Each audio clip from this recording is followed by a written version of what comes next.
कल्पना कीजिए एक ऐसा क्षण जब पूरे ब्रह्मांड में पूर्ण मौन छाया हुआ था। ना कोई शब्द था, ना कोई हलचल।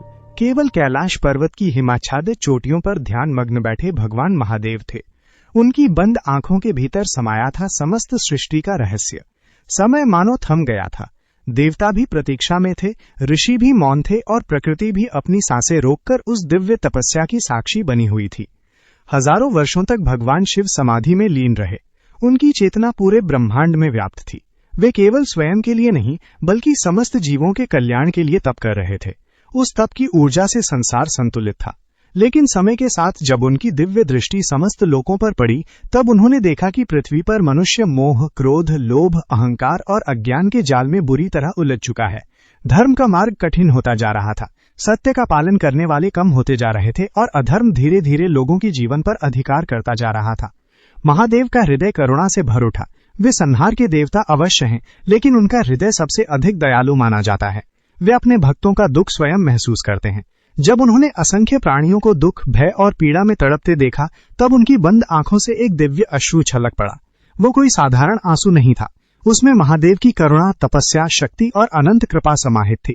जैसे ही वो दिव्य अश्रु कैलाश से पृथ्वी पर गिरा, धरती कांप उठी। वातावरण में अद्भुत प्रकाश फैल गया।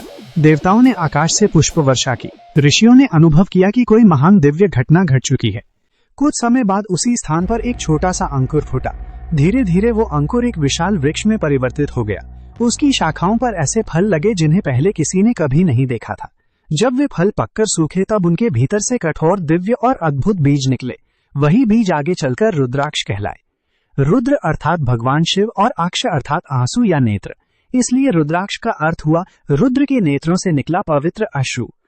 जब देवताओं ने भगवान शिव से इस रहस्य के बारे में पूछा, तब महादेव मुस्कुराए और बोले, ये केवल एक बीज नहीं है, ये मेरी करुणा का स्वरूप है। जो इसे श्रद्धा और विश्वास के साथ धारण करेगा, उसके जीवन में सकारात्मक परिवर्तन अवश्य होगा। शिव पुराण में वर्णन मिलता है कि रुद्राक्ष केवल आभूषण नहीं, बल्कि दिव्य ऊर्जा का स्रोत है। इसे धारण करने वाला व्यक्ति धीरे धीरे अपने भीतर शांति, साहस और आत्मविश्वास का अनुभव करता है। ऐसा कहा जाता है कि रुद्राक्ष नकारात्मक विचारों को शांत करने और मन को स्थिर करने में सहायक होता है। समय बीतता गया। ऋषि मुनियों ने घने वनों में रुद्राक्ष के वृक्षों की खोज की। उन्होंने वर्षों तक इसका अध्ययन किया।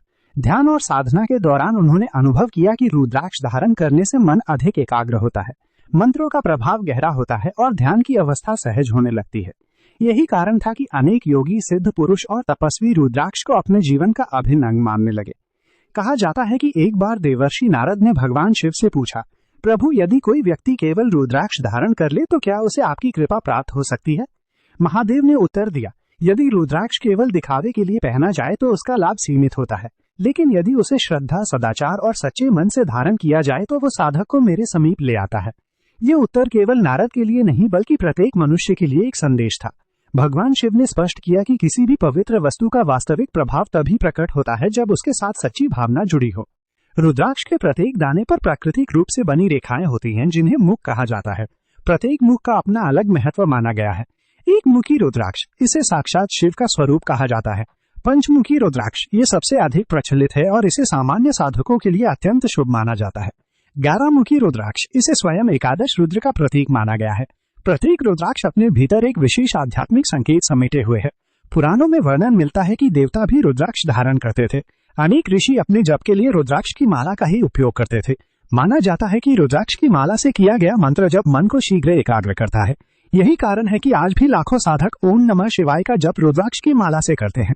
समय के साथ रुद्राक्ष हिमालय से निकलकर नेपाल, भारत, इंडोनेशिया और अन्य क्षेत्रों तक पहुंचा। अलग अलग स्थानों पर इसके वृक्ष पाए गए, लेकिन इसकी आध्यात्मिक पहचान कभी नहीं बदली। हर युग में इसे भगवान शिव की कृपा का प्रतीक माना गया। आज विज्ञान भी रुद्राक्ष पर अनेक अध्ययन कर चुका है। कई शोधों में इसके भौतिक गुणों और संरचना का अध्ययन किया गया है। हालांकि इसके आध्यात्मिक प्रभाव आस्था का विषय है, फिर भी करोड़ों लोग अपने व्यक्तिगत अनुभवों के आधार पर इसे शांति, संतुलन और आध्यात्मिक साधना का सहायक मानते हैं। लेकिन भगवान शिव का सबसे बड़ा संदेश रुद्राक्ष के माध्यम से केवल इतना नहीं था कि मनुष्य इसे धारण करे। उनका संदेश इससे कहीं अधिक गहरा था। जिस प्रकार एक छोटा सा बीज विशाल वृक्ष बन जाता है, उसी प्रकार मनुष्य के भीतर भी दिव्यता का एक छोटा सा बीज छिपा हुआ है। यदि उसे श्रद्धा, तप, सत्य और करुणा का जल मिलता रहे तो वही मनुष्य महान बन सकता है। रुद्राक्ष हमें यह भी याद दिलाता है कि शक्ति और करुणा साथ साथ चल सकती हैं। भगवान शिव संहार के देवता है, लेकिन उन्हीं की आंखों से निकला करुणा का एक अश्रु संसार के लिए कल्याण का प्रतीक बन गया। यही शिव का वास्तविक स्वरूप है, जहां विनाश भी सृजन का मार्ग बनता है और जहां तपस्या का अंतिम फल केवल स्वयं का नहीं बल्कि पूरे संसार का कल्याण होता है। आज भी जब कोई भक्त श्रद्धा से रुद्राक्ष धारण करता है, ओम नमः शिवाय का जप करता है और अपने जीवन में सत्य, करुणा और धर्म का पालन करने का प्रयास करता है, तब वो केवल एक माला नहीं पहनता बल्कि उस दिव्य करुणा से स्वयं को जोड़ता है जो अनंत काल पहले भगवान महादेव की आंखों से एक पवित्र अश्रु बनकर पृथ्वी पर उतरी थी। और शायद यही कारण है कि हजारों वर्ष बीत जाने के बाद भी रुद्राक्ष केवल एक बीज नहीं माना जाता। वह महादेव की मौन करुणा, उनकी अनंत कृपा और इस विश्वास का जीवंत प्रतीक है कि जब भी संसार अंधकार में डूबेगा, शिव किसी न किसी रूप में अपने भक्तों के लिए प्रकाश का मार्ग अवश्य छोड़ जाएंगे।